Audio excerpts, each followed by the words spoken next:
आज बिल्कुल, और यही सवाल हैं, उनके जवाब एसआईटी को खंगालने हैं। 24 घंटे के अंदर एसआईटी को अपनी रिपोर्ट इस पूरे मामले में फाइल करनी है। लेकिन ये जो वीडियो हम आपको दिखा रहे हैं, इस वीडियो में आप साफ तौर पर देख सकते हैं कि कल जब आग लगी तो उस समय मंजर कितना भयानक रहा होगा। बच्चे किस तरीके से अफरा तफरी से भागते हुए नजर आ रहे हैं। और गौर कीजिए आप उस वीडियो पर तो आप देख पाएंगे कि सिर्फ एक ही गेट है, उसी गेट से अंदर भी जा रहा है स्टाफ और उसी गेट से बच्चे भागते हुए बाहर भी निकल रहे हैं और उसी गेट के ठीक सामने आपको आग लगी हुई भी नजर आ रही है। तस्वीरें मैं आपको अभी ग्राउंड की दिखा दूं तो आप देखेंगे तकरीबन 8 जेसीबी मशीन यहां पर लगी हुई है। इस पूरे गेमिंग सेक्शन में कहां पर किचन था, कहां पर राइड से, कहां पर झूले थे। ये 3 मंजिला बताया जा रहा है कि टीन शेड का बना हुआ एक तरीके से पूरा गेमिंग सेक्शन था। आग ऊपर आप आगे की जगह देखेंगे तो टंकी, पानी की टंकी आपको ऊपर 4 रखी हुई नजर आ जाएंगी। तो इसी से अंदाजा लगाइए कि इतनी हाइट तक का ये पूरा गेमिंग सेक्शन था। जो अब आग लगी तो अब पूरा राख में तब्दील हो चुका है, मलबे में तब्दील हो चुका है। बड़े बड़े डंपर्स आपको यहाँ पर नजर आ रहे हैं। दरअसल मलबा हटाया जा रहा है,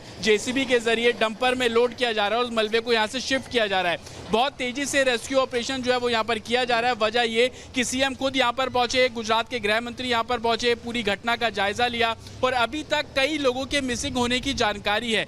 5 से ज़्यादा लोग जो है वो अभी तक मिसिंग बताए जा रहे हैं। उन लोगों को ढूंढने के लिए ये जो रेस्क्यू ऑपरेशन है वो बहुत तेजी से किया जा रहा है। मेरे विजय अभिषेक आपको अगर 360 एंगल से तस्वीर दिखाएंगे तो आप समझ पाएंगे कि कितना बड़ा ये गेमिंग सेक्शन और कितने बड़े परिसर में बना हुआ है। ये जो हिस्सा जहाँ पर अब मीडिया के लोग खड़े हुए हैं ये खाली हिस्सा है और बिल्कुल उसके अपोजिट में जहाँ पर 3 मंजिला गेमिंग सेक्शन बना हुआ था वो हिस्सा पूरे तरीके से राइड से भरा हुआ था। हालांकि इनिशियल जानकारी ये भी मिल रही है कि उन राइड्स को चलाने के लिए जिस जनरेटर का इस्तेमाल किया जाता है, छोटे छोटे जनरेटर थे, उनको ऑपरेट करने के लिए डीजल जो अंदर रखा हुआ था और जब आग लगी तो उस पर काबू पाने के लिए ये सारी चीज़ें काफ़ी क्रूशल हो जाती हैं। वो सैंपल के तौर पर आप ये देखेंगे कि किसी भी झूले को चलाने के लिए इस तरीके से मोटर का इस्तेमाल किया जाता है और इस मोटर को चलाने के लिए डीजल का इस्तेमाल किया जाता है। और जब आग लगी तो इसमें मौजूद डीजल भी उससे ब्लास्ट हुए और यही कारण था कि कई घंटे लग गए आग पर काबू पाने के लिए। और दूसरा सबसे बड़ा चैलेंज फायर डिपार्टमेंट के सामने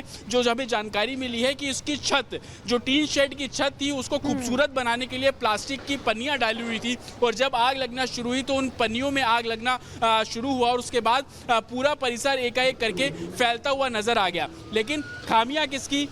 परमिशन क्यों नहीं ली गई थी? पुलिस कहां पर थी?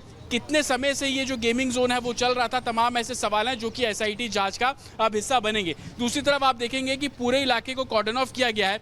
इस गेमिंग सेक्शन की एक तस्वीर ये भी है कि पीछे तो टीन शेड का आपको पूरा स्ट्रक्चर नजर आ जाएगा जो मलबे में तब्दील हुआ, लेकिन इस गेमिंग सेक्शन का फ्रंट आप देखेंगे तो वो कॉन्क्रीट का बना हुआ है। और ये गेमिंग सेक्शन दरअसल है कहाँ पर? तो आप आसपास की कमर्शियल सोसाइटीज़ भी देख लेंगे जहाँ पर लोगों के रेजिडेंस हैं।